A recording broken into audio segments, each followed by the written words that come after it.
This is our project that we're going to make today, making a bird with a letter B. Here are our materials. We're also going to use a paintbrush and some water. That is optional. You can just use markers or crayons or whatever you'd like. I'm going to draw a capital B. And go a little bit farther right here. I'm going to use that for the tail.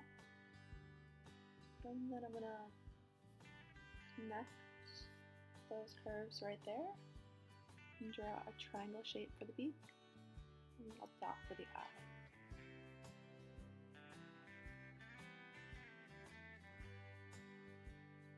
And draw some feet. I am going to use blue to color my bird. You may color yours with any color you like. You can look at pictures and make it realistic, or you can use your imagination.